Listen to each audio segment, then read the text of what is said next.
한 번은 죽게 됐죠. 그래서 죽는 것과 다시 사는 것 두 가지 질문을 이렇게 던져본다면은 사람은 사실은 죽는 것에 대해서는 다 인지를 해요. 내가 언제 죽을지는 모르지만 우리 주변에 죽어가고 있는 사람이 많았고 지금도 현재 죽어가고 있는 사람이 있기 때문에 죽는다는 것은 크게 거부 반응이 일어나지 않습니다. 그런데 사는 것이라고 하는 것은 조금 낯설기도 해요. 다시 산다는 것은 경험을 해보지도 못했고 또 우리 주변에 그런 사람을 보지를 못해서 그렇습니다. 그래서 사람의 입장에서 보면 죽는 것은 당연하게 받아들이고 이해할 수 있지만 다시 사람이 살아난다는 것은 말을 하고 또 들어도 그것이 우리의 어떤 그런 지각에 우리의 마음에 인식하기가 많이 좀 어려움이 있다고 하는 겁니다. 그런 반면에서 하나님의 입장에서는 죽는 것과 사는 것을 놓고 보면 죽는 것보다 다시 사는 것이 하나님 쪽에는 더 쉬운 겁니다. 왜 그런 거 아니? 죽는 것을 막을 수가 없는 거예요. 왜냐?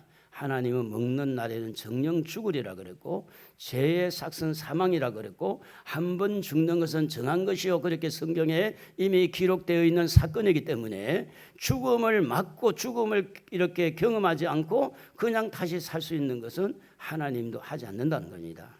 그래서 죽음이라고 하는 것은 죄 때문에 사람이 죽기 때문에 하나님께서 죄 문제를 해결하시기 전에는 죄 문제를 해결하기 전까지는 하나님은 다시 사람을 살리기를 원하지 않는 거죠.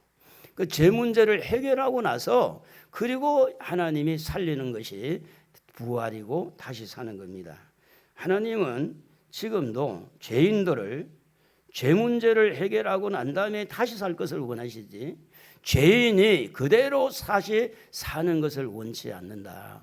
그래서 지금도 사람은 계속해서 죽어가고 있는데 질병으로 죽어가고 있고 전쟁으로 죽어가고 있고 기근으로 죽어가고 있고 어떤 사건 사고를 통해서 계속해서 죽어가고 있습니다. 이런 죽음 앞에 우리는 익숙해졌는데 반면에 사람이 다시 산다고 하는 일은 왜 이렇게 낯선가 하는 겁니다. 지금 우리 주변에 많은 사람이 죽어갈 때 장례식을 가고 병문안을 가고 이렇게 해서 슬퍼하고 함께 눈물을 흘릴 수 있는 부분에는 공감이 가고 이렇게 인정이 되어지는데 죽었다가 사람이 다시 살아난다는 이야기는 왜 이렇게 어려운가 하는 것이 오늘 우리들의 숙제이기도 합니다. 성경은 분명히 이렇게 말합니다. 한 번 죽는 것은 히브리서 9장 27절에 정한 것이요 그 다음에는 하나님의 심판이 있다 그렇게 말씀했는데 한 번 죽는 것은 다 정해져 있어요. 여러분이나 저나 그 다음에 심판이 있다라는 이야기는 다시 살아난다 이런 이야기가 그 속에 묻어 있는 겁니다. 우리가 3번 죽는 것만 우리의 귀에 들어와요. 그 다음에 살아나서 하나님이 흰보다 앞에서 이제 어떻게 살았느냐 어떻게 믿었느냐 바이러스 시대 때 네가 예배를 어떻게 들었느냐 하나님께서 우리에게 하신 행위대로 상급을 주고 지옥불에 던지고 천국에 들어가게 하는 하나님의 심판은 첫째 부활과 둘째 부활에 있기 때문에 하나님의 말씀은 한 번 죽는 것은 정해진 게 있지만 그 이후에 하나님의 심판이 있다. 그 말은 다시 사람이 살아난다는 겁니다. 예수님께서도 제자들에게 이런 말씀을 하셨습니다. 마태복음 16장 21절에 예루살렘에 올라가 장로들과 대제사장들과 서기관들에게 많은 고난을 받고 죽임을 당하고 여기까지 죽음에 대해서 말하는 거예요. 제3일에 살아나야 할 것을 제자들에게 비로소 나타내시니 마태복음 17장 23절에도 같은 내용이죠. 죽임을 당하고 제3일에 살아나리라 하시니 제자들이 매우 근심하더라. 여러분 사람이 죽는다는 말을 들을 때도 이 귀로 들어요. 이 귀. 사람이 다시 산다는 말도 이 귀가 들어요. 그런데 왜 우리는 죽는다는 말은 굉장히 귀에 잘 들려요. 그런데 다시 살아난다는 말은 왜 안 들리느냐? 제자들도 똑같았어요.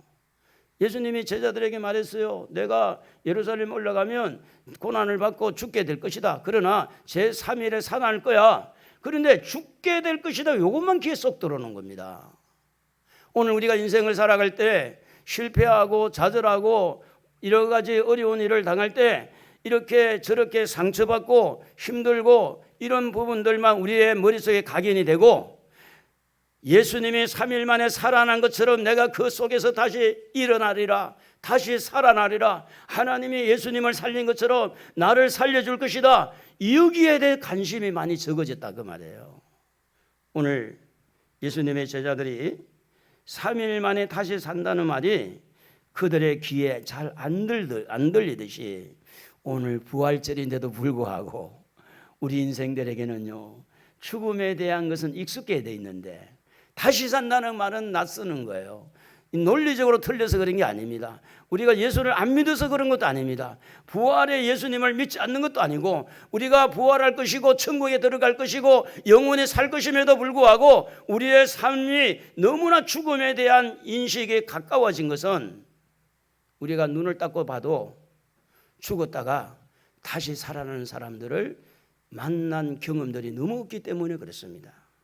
그러나 많은 사람을 죽어가는 거기에서 우리는 경험을 하고 그곳에 가서 찬송을 부르면서 눈물을 흘리기도 하고, 이렇게 이제 문상을 가서 정말 이렇게 등을 두드리면서 함께 슬퍼하는 이런 것들은 우리가 많은 어떤 삶을 통해서 지금까지 해온 것이기 때문에 우리의 머릿속에 죽음이라는 단어는 굉장히 강하게 인식이 돼요. 그러나 부활이라는 단어는 너무 거리감이 느껴지는 이런 상황 속에서 우리가 지금 살고 있습니다.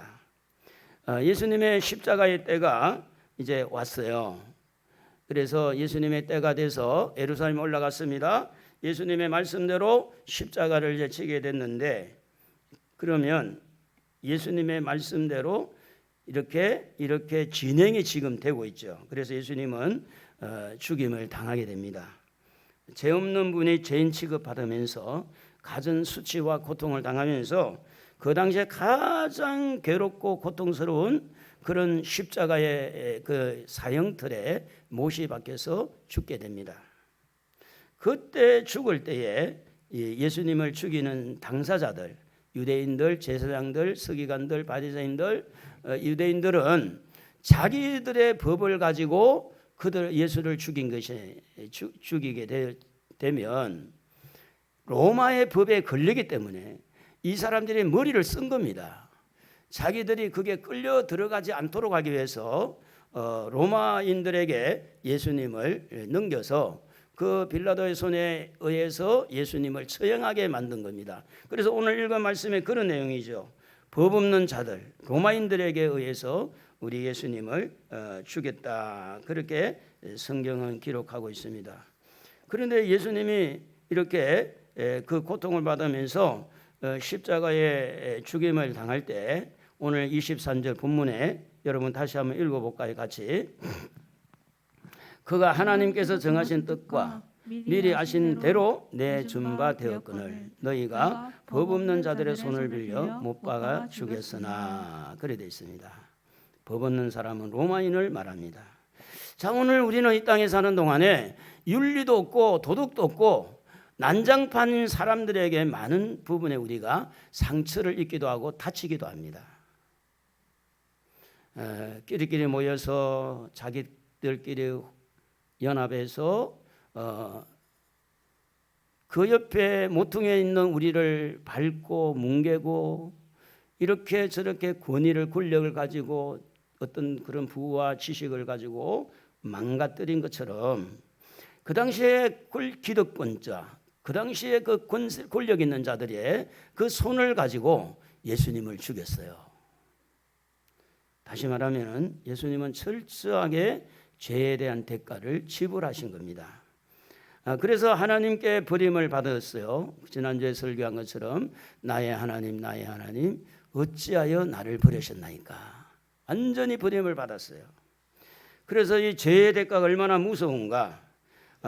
예수님은 십자가에 죽으실 때 철저하게 우리 인간의 죄에 대하여 하나님에게 문책을 당하고 하나님이 요구하신 죄의 형벌을 완전히 예수님이 십자가에서 짊어졌는데 그 마지막 최고의 고통, 형벌이 하나님에게 버림을 받는 거죠.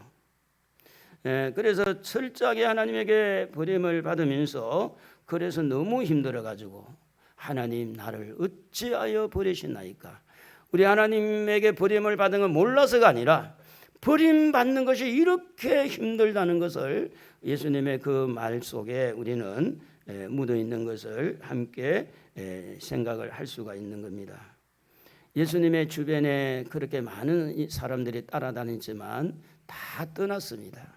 마침 코로나19를 통해서 교회를 다 떠나는 성도들처럼 마치 회사가 어렵다고 하니까 직장에 다니던 직원들이 다 떠나는 것처럼 가정이 어려우니까 가정이 떠나는 것처럼 예수님의 주변에 있던 그 모든 은혜 받은 사람들, 치료받은 사람들, 능력 받은 사람들, 은혜 받은 사람들, 은사 받은 사람들 할 것 없이 다 떠나버렸어요.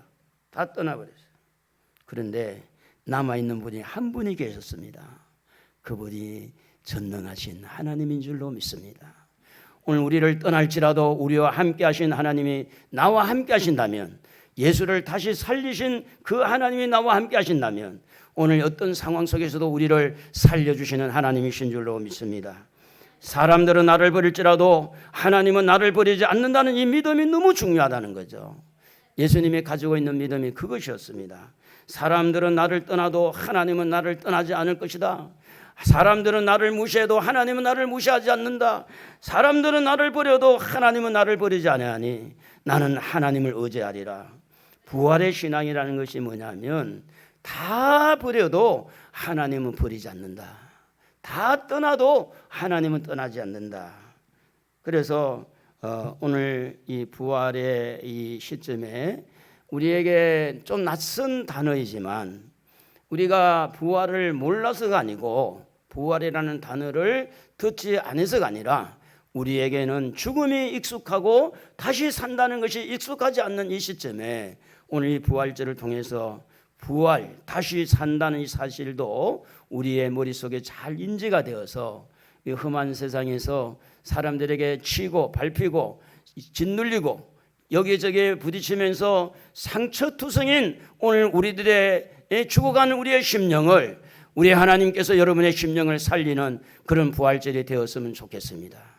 여러분의 마음이 다시 한번 일어나고 이렇게 눌려있던 풀들이 다시 이렇게 빛을 보고 일어나는 것처럼 넘어진 나무가 다시 바로 세워진 것처럼 코로나로 인해 가지고 믿음이 많이 넘어져 있고 많이 무너져 있고 이렇게 저렇게 상처받은 우리의 마음이 이렇게 저렇게 밟히는 이런 신앙들이 이 부활절의 신앙을 가지고 다시 일어났으면 좋겠습니다.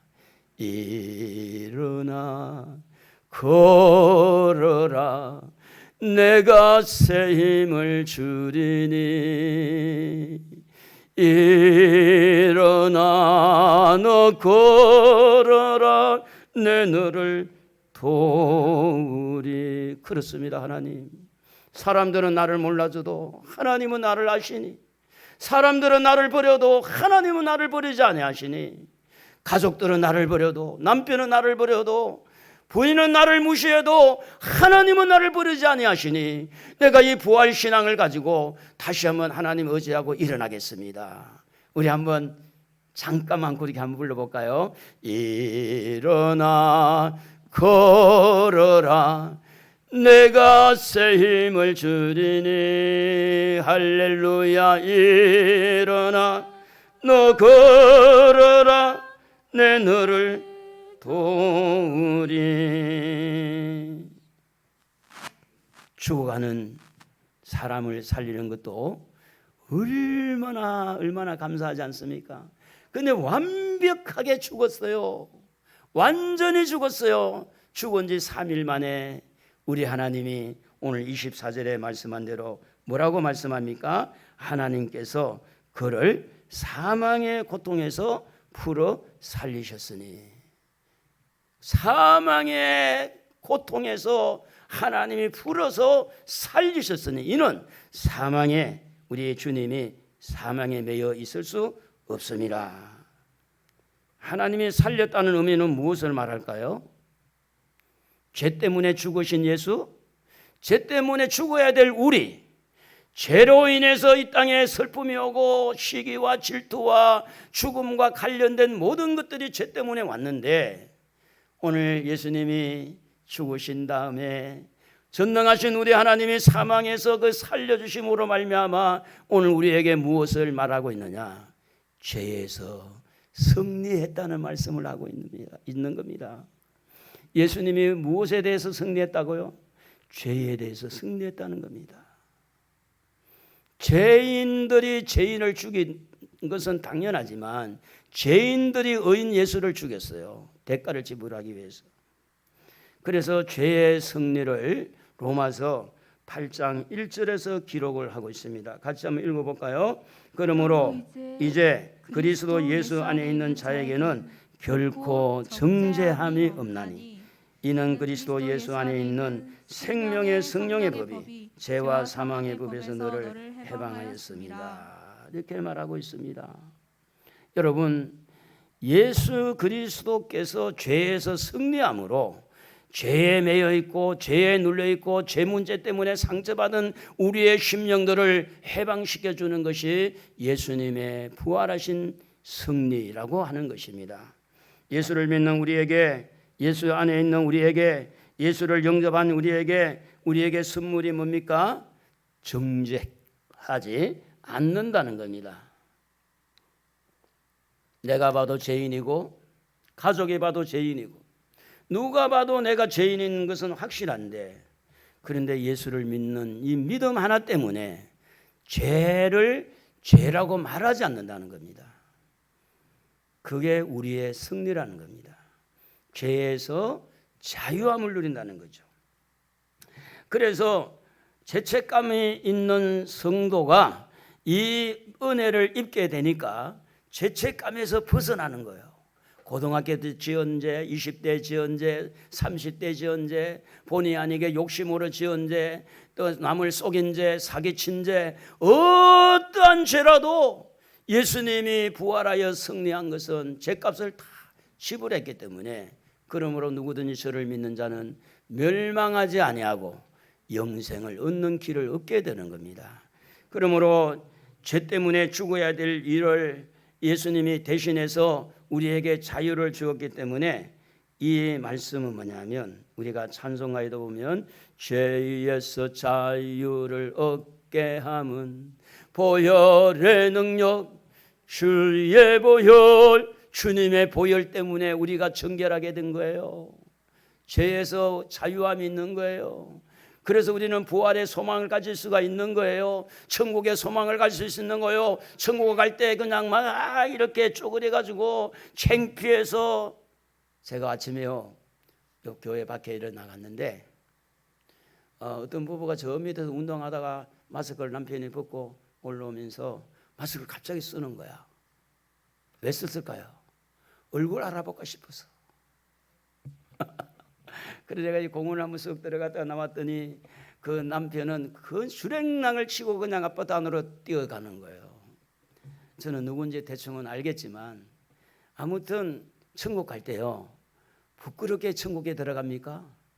고개 들고 당당하게 갈 수 있는 거예요. 천국을 그냥 싸구려처럼 생각하지 마세요. 당당하게 우리는 왕자가 되고 공주가 되어서 할렐루야 천국에 들어가는 겁니다. 천국에 못 들어가 걱정하지 말고 예수를 안 믿는 걸 걱정해야지. 천국을 걱정할 게 아니고 예수님이 내 안에 들어와서 그분이 나의 주인이 되고 그분이 나를 완전히 지배할 수 있는 이것을 더 걱정해야 되지. 천국은요 예수를 믿으면 완전히 얻은 거예요. 하나님이 살렸다는 것은 무슨 이야기입니까? 죄에서 승리했다는 겁니다. 하나님이 살렸다는 그 의미는 무엇을 말하느냐면 죽음에서 승리했다는 의미도 가지고 있다고 하는 겁니다. 예수를 이미 믿은 성도도 이미 죽어 있잖아요. 무덤에 있으니까. 우리도 이제 죽음이라는 요단강을 언젠가는 건너가게 돼 있습니다. 그런데 이런 죽음의 길을 가는 우리 모든 예수 믿는 사람들에게 성경은 이렇게 말을 합니다. 고린도전서 15장 20절을 같이 한번 읽어보면 좋겠네요. 그러나 이제 그리스도께서 죽은 자 가운데서 다시 살아나사 잠자는 자들의 첫 열매가 되셨도다. 잠자는 자는 죽은 자를 말합니다. 예수님이 첫 열매가 열린 겁니다. 부활하심으로. 그래서 우리도 예수를 믿으면 이미 죽은 자도 살아있는 자도 죽음의 과정을 거치면서 예수님이 재림을 하면 다시 살아나는 거예요. 할렐루야. 이럴 때는 우리 주님에게 박수를 한번 드려도 될 것 같아요. 할렐루야. 이런 축복의 은혜를 주신 거 얼마나 감사하지 않습니까? 사람들은 예수를 죽였어요. 사람들은 예수를 밟았어요. 사람들은 예수의 뺨을 때렸어요. 사람들은 옷을 벗겼어요. 사람들은 갖은 침을 뱉고 욕을 하고 사람들은 예수를 완전히 망가뜨렸습니다. 그런데 사람들은 예수를 떠나고 사람들은 예수를 이렇게 못살게 굴었으나 하나님은 그곳에 계셨습니다. 하나님이 예수님을 살렸다는 겁니다. 사람들은 예수를 다 무시하고 버렸지만은 하나님은 그곳에서 일을 하셨습니다. 제3인에 살아날 수 있도록 일을 하신 겁니다. 죽으신 예수를 누가 도와줬다고요? 누가 살려줬다고요? 전능하신 하나님이십니다. 사랑하는 성도 여러분, 죽은 자는 말을 못합니다. 할 말이 없죠. 무슨 생각을 하겠습니까? 말을 하겠습니까? 아무것도 할 수 없습니다. 그런데 죽은 자를 살리는 분은 죽은 자가 아니라 살아계신 하나님이 예수 그리스도를 살려주신 줄로 믿습니다. 하나님이 살렸다고 하는 이 말은 무슨 이야기인가 하면 그분의 능력을 말하기도 하지만 그분의 약속을 지키는 말씀에 입각해서 죽는 것도 하나님 말씀에 의해서 다시 사는 것도 하나님의 말씀에서 오늘 여러분 죽음에서 승리라는 것은 말씀의 승리라는 거죠. 죄에서 승리하라는 것은 말씀의 승리예요. 오늘 이 말씀을 믿고 말씀을 따라가면 분명히 말씀에는 약속을 해놨어요. 제3일에 살아나리라. 그래서 마태복음 22장 31절에 보면 하나님은 어떤 분이냐 32절까지 쭉 한번 읽어보겠습니다. 죽은 자의 부활을 논할진대 하나님이 너희에게 말씀하신 바 나는 아브라함의 하나님이요 이삭의 하나님이요 야곱의 하나님이로다 하신 것을 읽어보지 못하였느냐. 하나님은 죽은 자의 하나님이 아니요 살아있는 자의 하나님이시니라 하시니 오늘 여러분 지금도 하나님은요 죽은 자의 하나님이 아니라 산 자의 하나님입니다. 왜? 죽은 자를 살리니까 그래요. 하나님에게는 죽은 자가 없어요. 모든 자를 살리는 거예요. 우리 사람이 생각할 때 죽으면 그만이다 생각하지만 그렇지를 않습니다.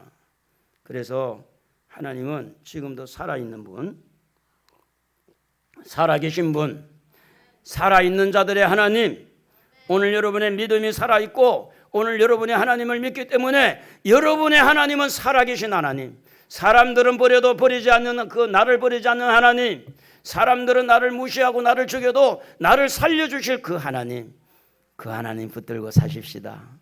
할렐루야. 하나님은요 지금도 이후에도 죽은 자의 하나님 아닙니다. 살아있는 자들의 하나님. 천국에 가면 시체들이 가득할까요? 천국에는 다 살아있는 겁니다. 사실은 여러분 지옥에도 그러면 죽은 자가 있나요? 지옥에도 살아있는 자가 있는 거예요. 다만 첫째 부활한 자는 천국에 들어가고 둘째 부활한 자는 지옥불에 들어가는 이 부활의 시점의 차이지 하나님이 볼 때는 사람으로 태어난 이상 죽는 것으로 끝난 게 아닙니다. 죽음에서 끝나는 게 아니라 불교에서 말한 것처럼 무라고 하는 거. 열반이 뭐냐? 그 극락이 뭐냐? 불교에서 말하는 극락은 무예요. 무. 아무것도 없어지는 거예요.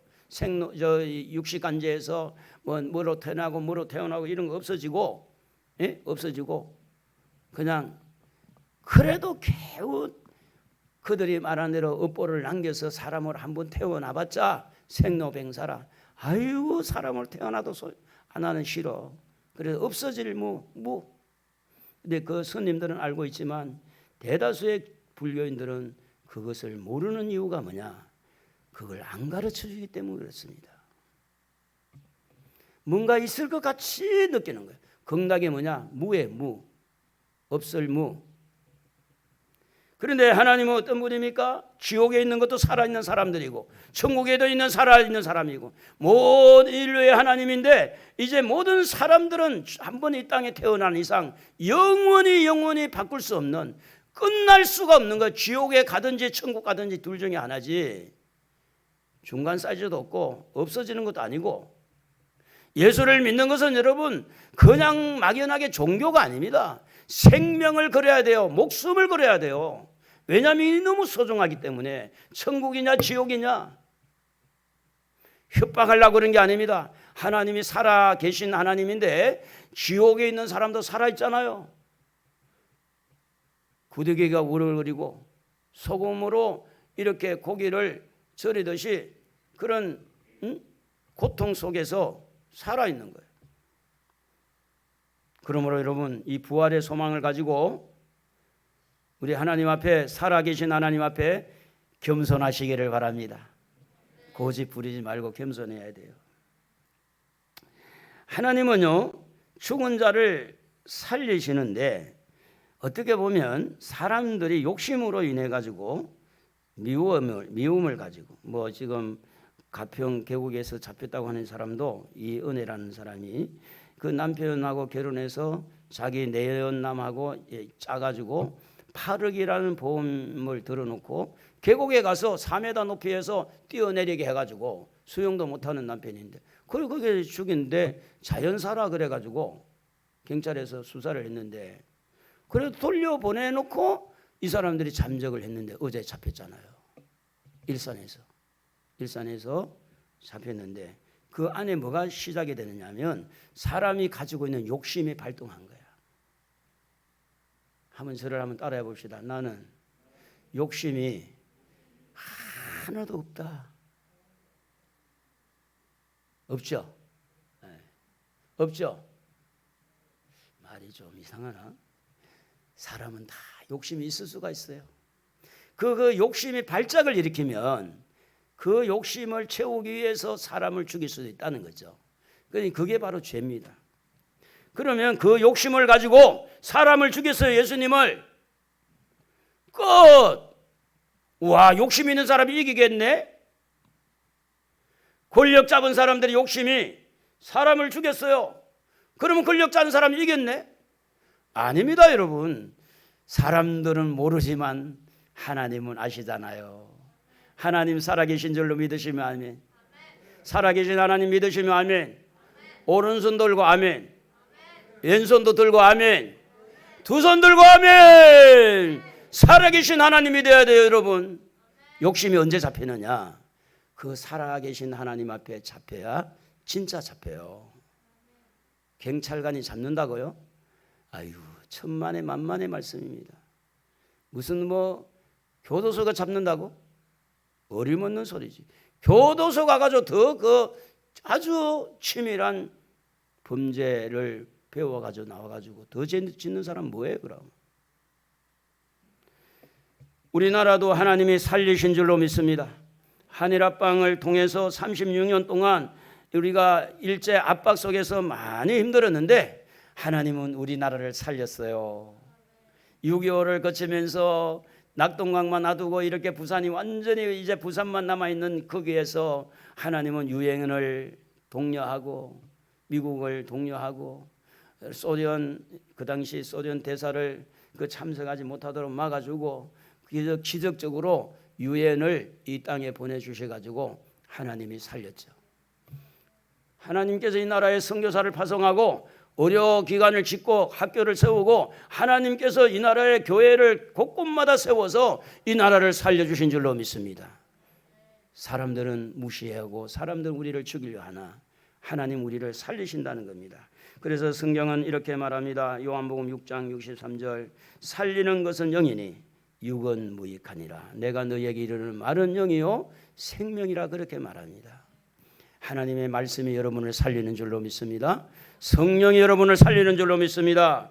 그래서 여러분 성령 받아야 됩니다. 성령을 받아도 되고 안 받아도 이게 선택 상황이 아니라 필수 코스입니다. 필수. 밥을 먹어야 되느냐 안 먹어야 되느냐는 한 끼 두 끼 선택을 하지만 여러분 1년 2년을 두고 볼 때 밥은 필수적으로 먹어야 되듯이 우리가 신앙생활을 오래 해보면 성령을 꼭 받아야 돼요. 그래서 성령 받으면 심령이 살아나고 가정이 살아나고 생각이 살아나고 그 모든 가치관이 살아나는데 성령을 받지 못하면 예수를 믿기는 믿는데 다 죽어 있는 거야. 꼭 찬송하는 박수를 쳐야 되냐? 손을 막 꼭 들어야 되냐? 꼭 뭐 찬송가를 4절까지 불려야 돼? 1절을 부르고 말지?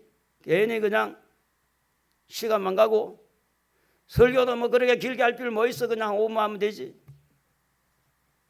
성령을 받아야 그런 죽어있는 심령, 메마른 심령이 살아난다는 겁니다. 요즘에는요 가난한 성도들이 너무 많기 때문에 집에서 그 TV 보고 무슨 뭐 인터넷 보고 그게 진짜 예배입니까? 진짜 살아계신 하나님을 예배한 거예요? 어쩌다가 한번 피치 못한 상황이 있어서 그렇게 할 때는 그래도 정식 어떤 옷을 입고 정식으로 앉아서 다 주님을 집중해서 하면 그나마 좀 모르지만 그것은 엄격하게 따지면 예배가 아니죠. 인간 편리로 만든 거지. 무슨 대면 예배가 있고 비대면 예배가 있고 성경에 어디 그게 있고 어떻게 비대면 예배라고 해서 그게 예배라고 우리가 함부로 말할 수 있나요? 성경 어디를 뒤져봐도 그런 예배는 없어요. 성경은 구닥다리이기 때문에 옛날 이야기입니까? 그러면 여러분의 믿음이 다 틀린 거예요. 새로운 뭔가를 만들어야지. 성령 받아야 살아계신 하나님을 섬길 수가 있고요. 성령 받아야 코로나 이길 수 있고 성령 받아야 어떤 난관 속에서도 내가 예배를 빠지지 않고 어떤 환경에서도 살아계신 하나님을 섬기고 믿을 수 있도록 성령께서 이끌어준다. 성령은요 필수입니다. 뿐만 아니라 말씀을 잡아야 됩니다. 말씀이 우리를 살립니다. 여러분 디모데후서 3장 15절 16절을 한번 읽어보겠습니다. 또 어려서부터 성경을 알았느니 성경은 능히 너로 하여금 그리스도 예수 안에 있는 믿음으로 말미암아 구원에 이르는 지혜가 있게 하느니라. 모든 성경은 하나님의 감동으로 된 것으로 교훈과 책망과 바르게 함과 의로 교육하게 유익하니. 여러분 기도하면 성령 받습니다. 그리고 성경을 자꾸 읽으면 성령이 성경의 말씀을 우리 머릿속에 각인시켜 줄 뿐 아니라 가슴 속의 신비의 세계에 이 말씀이 기록되게 하는 거예요. 그래서 항상 성령과 말씀은 같이 다녀야 되지. 말씀하다가 성령 놓쳐버리면 그 말씀은 완전히 굳어버리게 되고 성령하고 말씀 놓쳐버리면 신비주의에 빠질 수가 있는 거예요. 그래서 성령 운동한 사람이 많이 이단에 빠지고 신비주의에 빠지는 이유가 뭐냐? 말씀이 빈약해서 그래요. 기차가 레일을 하나 가져가면 사고 나잖아요. 말씀의 레일과 성령의 레일을 같이 가야 완벽한 거예요. 모든 성경은요 우리를 교훈도 하고 책망도 하고 바르게 하고 의로 교육하게 유익하게 하는데 그 성경이 우리의 심령에 파고 들어서 책망해주고 교훈해주는 것은 성령 하나님이다 그 말이에요. 성령 받으시고 성령 받기 위해서 기도하시고 말씀을 묵상하면서 성령의 인도를 받으시기를 주의 이름으로 축복합니다. 그래서 우리가 이 땅에 사는 동안에요 여러 가지 낙심하고 실망할 일이 많을 때마다 부활하신 주님을 생각하고 다시 살게 하신 그 하나님의 살아계심을 인정하고 하나님이 일할 수 있는 시간이 기회가 있음을 공간이 있음을 기억하고 하나님이 일하시면 할 수 있다. 하나님이 도우시면 된다. 이 믿음을 가지고 여러분 승리하기를 주의 이름으로 축복합니다. 예수님이 십자가상에서 한 말씀을 가상치론이라고 그렇게 말을 합니다. 누가복음 23장 34절에 보면 저희의 죄를 사해달라는 말씀이 나옵니다. 저희를 사하여 주옵소서. 그리고 누가복음 23장 43절에 보면 내가 오늘 너와 함께 낙원에 있으리라 그렇게 말하죠. 낙원을 약속합니다. 요한복음 19장 26절에서 27절에 보면 보라 내 어머니다. 요한에게 그 다음에 마태복음 27장 46절에 보면 나의 하나님 어찌하여 나를 버리셨나이까. 요한복음 19장 28절에 내가 목마르다. 그리고 30절에 다 이루었다. 누가복음 23장 46절에 보면 내 영혼을 아버지 손에 맡깁니다. 근데 이 예수님의 가상치론 중에서 보면 한마디도 낙심한 말이 없어요. 한마디도 절망하는 말이 없어요. 저들의 죄를 사해 주십시오. 내가 오늘 너와 함께 낙원에 있으리라. 다 살리는 말. 살아계신 하나님, 살아계신 주 하나님 살아계심을 믿으십니까? 거짓말하지 말고 믿으십니까? 양심적으로 살아계신 하나님 믿으십니까? 너무 중요한 거예요. 예수님께서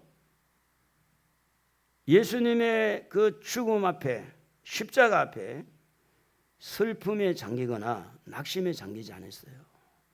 그 길을 가야 되기 때문에 원통해 하지도 않았습니다. 십자가 상에서도 절망하지 않았어요. 왜 그럴까요? 살아계신 하나님이 계시기 때문에. 아들이 못하면 아버지가 또 버티고 있으면 되잖아요. 한번 해봐. 안 돼? 내가 해볼게.